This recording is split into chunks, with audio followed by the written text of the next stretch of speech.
Welcome to Unity Inspired Living. Our community began in 1989 as a small worldwide Unity book study group, and we've continued the momentum as an ever-evolving spiritual community. Each Sunday, you will find dynamic thought leaders delivering inspiring messages and talented musicians sharing sound healing through their melody. Here, we embrace ancient spiritual traditions, universal truths, and emerging wisdom. Let's check out this Sunday message. We're so grateful you've joined us. Hello. Oh, look at this beautiful butterfly. Is this for me? And it's platinum too, right? So this must be for me. Platinum Butterfly Ministries, really? Okay. Funny how that works, huh? It is. And that's a lot of what I'm going to talk about, is being the change. Mm-hmm.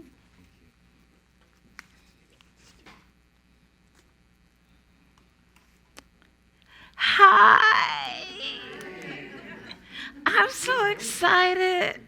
I just can't hide it. I'm about to lose control, and I think I like it. Okay.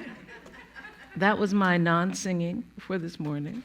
I am excited, though. It seems like it's been a long time since I've seen you all, and I am just, I'm honored and I'm grateful that you all are my first talk out for 2024. I decided to take a little bit of a hiatus for the first quarter of the year. And so I was absolutely delighted when I was invited to be here to just bust into 24. So thank you. Thank you to our online community, our online sanctuary. Thank you. So I'm going to start like I like to start, which is just with a little teeny tiny bit of prayer, a little seasoning for the morning. Knowing that God, the good to which there is no opposite, is operating in, through, and as each one of us.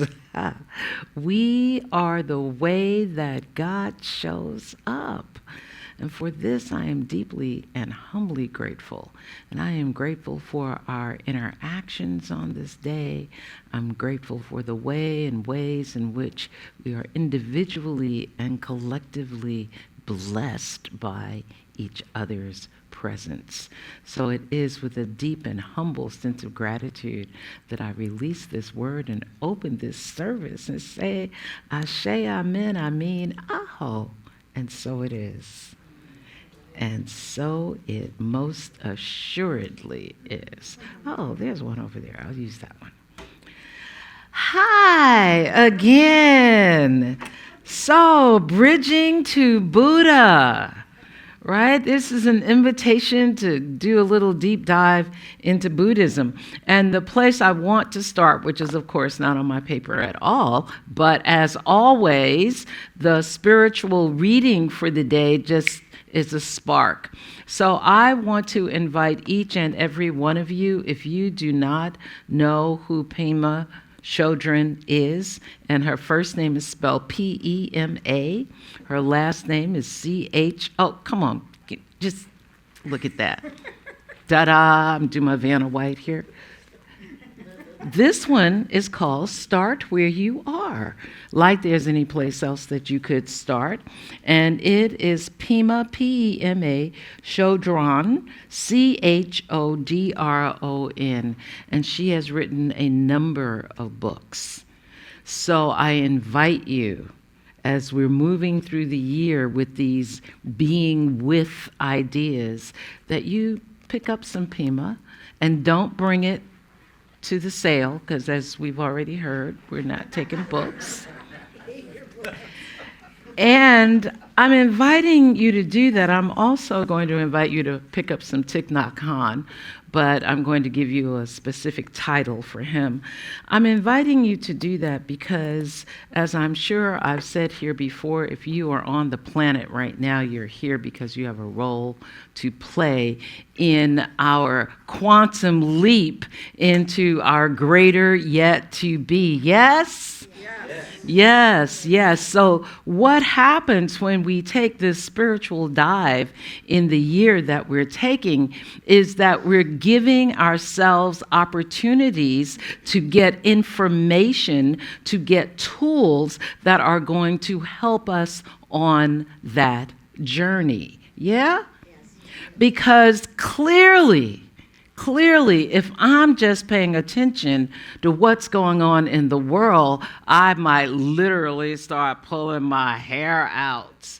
I might literally start running down the street screaming, right? But what we know in here is that there is a spiritual basis from which we can spring into all that is uniquely, divinely, perfectly, and impeccably ours to do. Very briefly, Buddhism. Buddhism is based on the teachings of Siddhartha Gautama, the Buddha. And he got to be the Buddha because he was living the life. He was having like all the good stuff. He was born into a household of wealth. His dad was wealthy. In some versions, they say his father was a king, which would have made him a prince. He just had the opportunity to experience everything. You know, he was skiing in the Alps and, you know, motorsports or, you know, whatever they were doing a couple of thousand years ago. He was doing all of that good stuff. He was also dating a lot. There are rumors that he was quite the womanizer. But one day, he went out. He went out beyond the castle walls. And he saw things much like we're seeing today. He saw homelessness. He saw poverty. He saw what is running through the Buddhist terminology as suffering. He witnessed suffering in the world. And he wanted to know both what's up with that and how can I impact that? How can I shift that? How can I change that? How can I make a difference in that? And so just as we've spent time here this morning in meditation, just as we have meditation practices at home. Yeah? Okay. Siddhartha. I love that name. I love saying that name, Siddhartha. And just a little side story. When I was in college some time ago, Siddhartha, the story of Siddhartha, along with, I don't know, the prophet, along with just, you know, those kinds of things. These were the books that we read. These were the things that we touched on in the frivolity of our own youth, if you will, right? And then we talked about them as if we were now subject matter experts. We talked about how we can work through and with our suffering, and how suffering is just a natural part of life, et cetera, et cetera, et cetera, because that's what you do when you're in your 20s. Yes? And there's an invitation for us to revisit, for us to go back to that wisdom from this place of wisdom where we stand today and see with different eyes, and see with a deeper understanding, see with what we bring to our lives today, how we can, in fact, apply these principles of Buddhism as well as the other principles we will be looking at throughout the year to our lives and our life experiences, and most importantly, to being where's my butterfly? Here's my butterfly. To being the change that we want to see. Yeah? Someone who has done a really great job of that is Thich Nhat Hanh. And Thich Nhat Hanh, who is also a Buddhist, he hails from he actually made his transition, I want to say last year. He hails from Vietnam. I'm still speaking of him in the present tense in the context that life simply changes form. It does not end, it does not have a beginning, that it changes form. Thich Nhat Hanh started a ministry, we would call it. He calls it an order of interbeing. The Order of Interbeing is the name of his community. And an essential part of his community, and I realize I need to go back and tell you a little bit more about Buddhism, and I will do that in the context of talking about Thich Nhat Hanh's community. In the context of his community of interbeing, his desire is to create a way that Buddhism can be applied to what's going on in the world today, right? To keep it contemporary, to keep it to make it useful, to have the Buddhist practice be a practice that can lead us through the things that we have interestingly created. He says in the front of Interbeing, in my studies of history, I realized how prosperous the country, and he's speaking of Vietnam, had been during the Lai and Tran eras, when everyone, from the king to his ministers and subjects, practiced Buddhism. And he goes on to say that the king, both of these kings, Lai and Tran, both of them had the practice of working for a period of 2 hours, and then they would do prayer work. And then they would go back to their work. And then they would do prayer work, such that their prayer work was woven through their day, woven through their work, such that they never got too far away from what we say in our New Thought communities is, there is only one life. That life is God. That life is good. That life is my life. That life is perfect.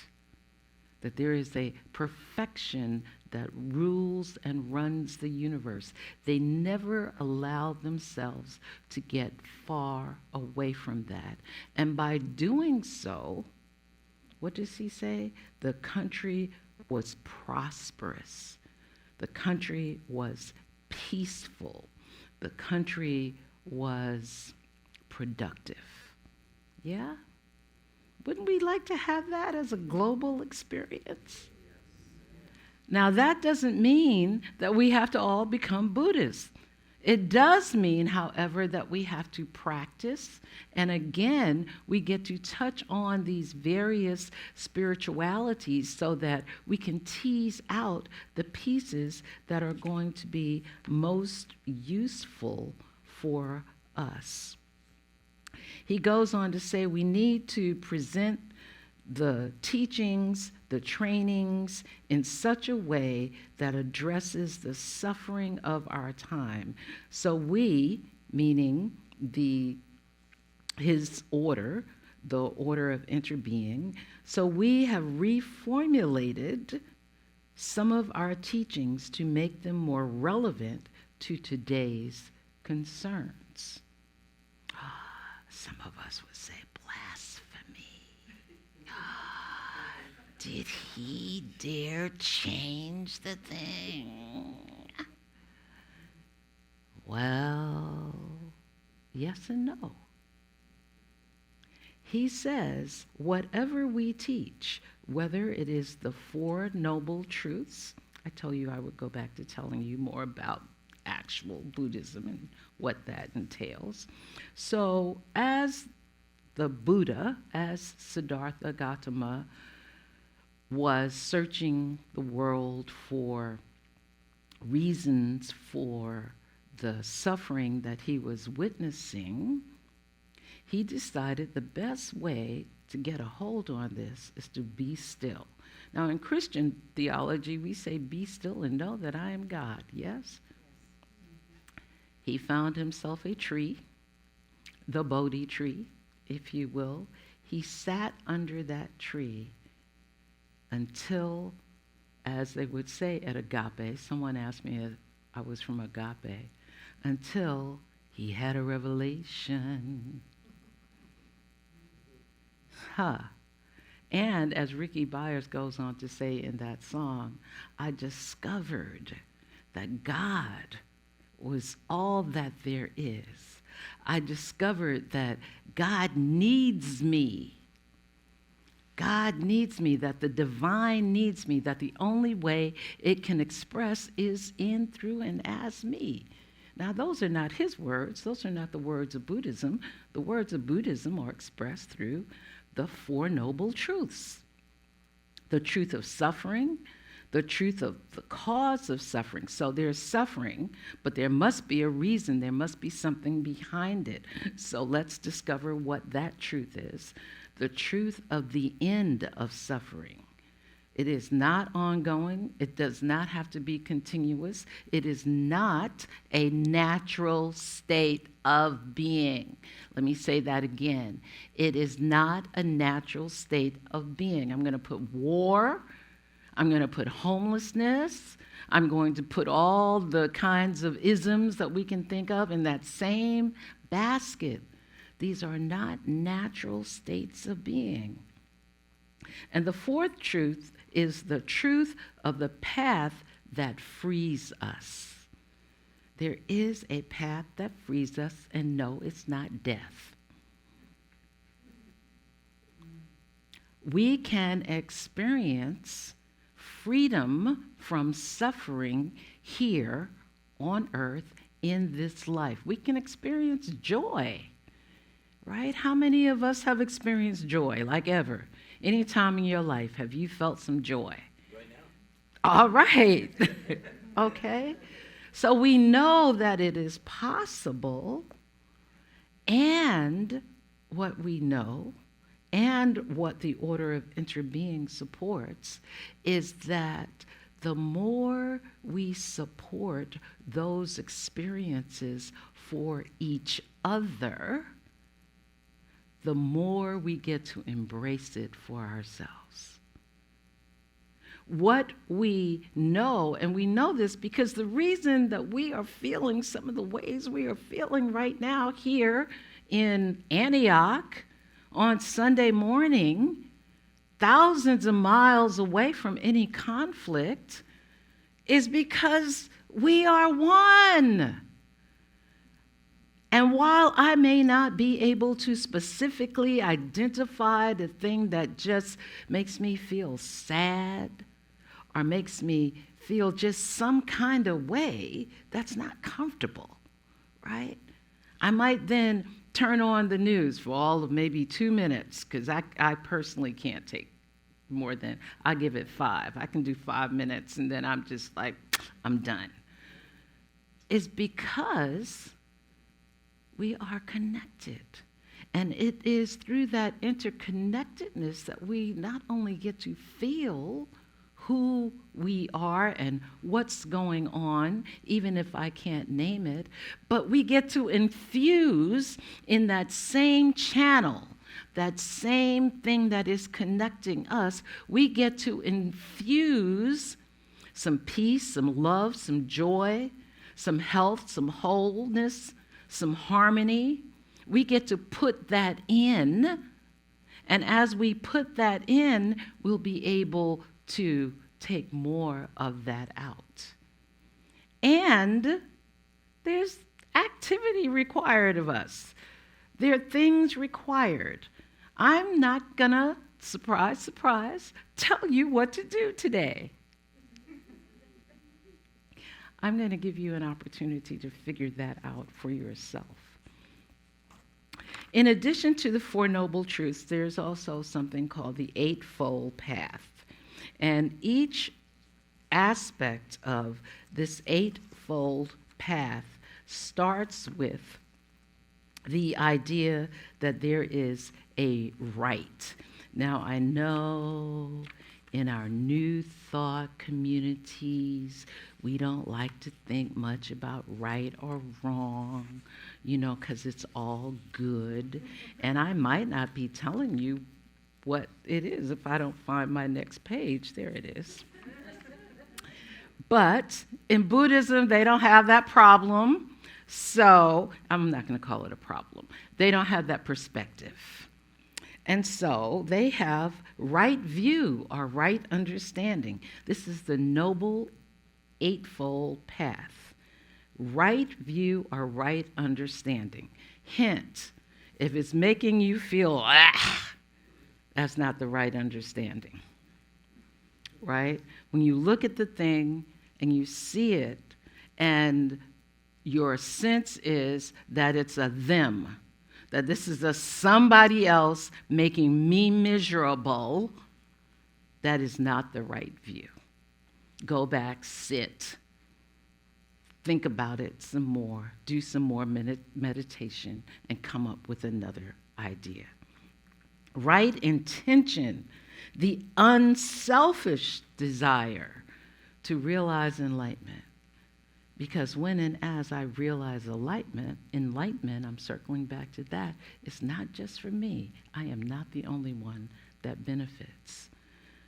Right speech, and you spoke about this, using speech compassionately. We grew up with, I'm going to say the first part, and you say the last.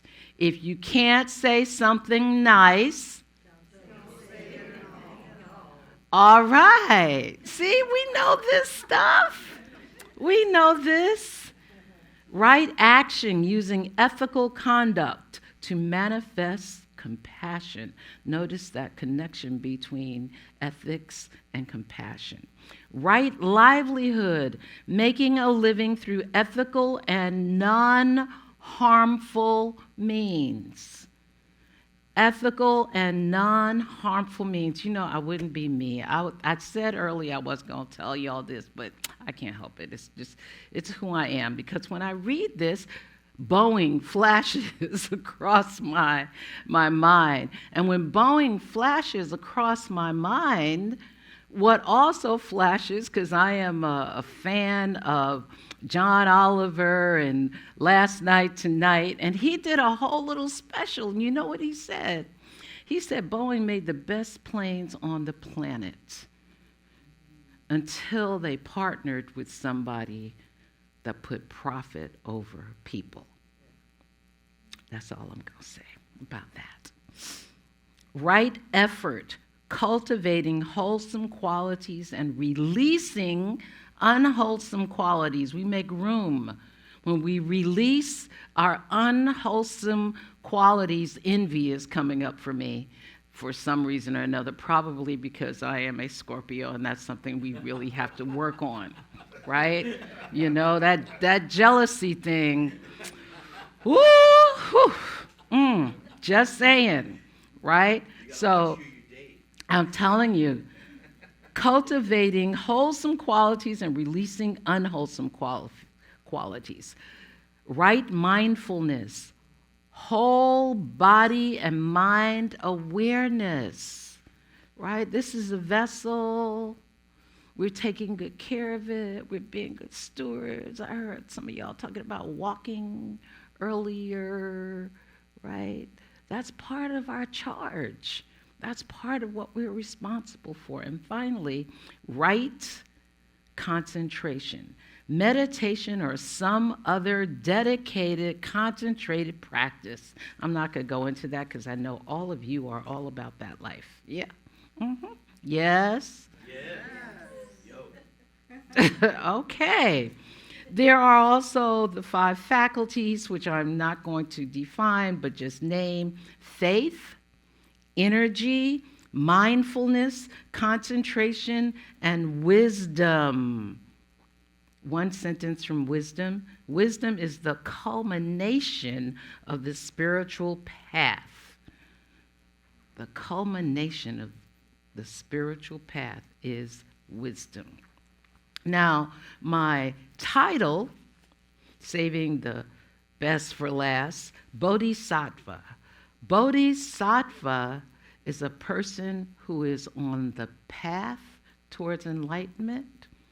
It is also described particularly in the form of Buddhism that exists in Vietnam as someone who has made a resolution to become a Buddha, someone who has decided to reach enlightenment and has received a confirmation, an amen.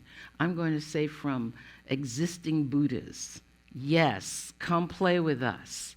That's what we do in here. Yes, come play with us. Again, from the Vietnamese form of Buddhism, bodhisattvas are spiritually heroic persons that work to attain awakening and are driven by a great compassion. They are exemplified by important spiritual qualities such as loving kindness, compassion. Notice how that compassion keeps coming up. Empathetic joy and equanimity, as well as the various ways of being perfect in life, as well as the various ways of expressing life more abundantly, life more fully, as well as living from and in grace. We are invited this month of April, we are invited to see how we can weave the principles of Buddhism in, through, and as our daily living. And to help you do that, in this little love bag, there are some strips. And each strip has on it one of the 16 principles of the interbeing order. I invite you to each just reach in. Don't look down and see which one is the biggest or what number's your lucky number. Just reach in the bag and get one. And I invite you to take that principle and just play with it and see what it has to say to you during this month that we are focusing on the spiritual practice of Buddhism. Ashe? Ashe. Thank you. Thank you so much. Thank you so much. Briefly, for our virtual audience, these 16 principles are the mindfulness trainings, and I'm just going to name them. I'm not going to describe them, but I will, and I apologize for not doing it earlier. I will send them in a way that they can be accessible to you, hopefully during the after conversation. So actually, while I'm doing that, could we just pass that bag around so that you can just reach in and pick one? The first one is openness. The second mindfulness training is non-attachment to views.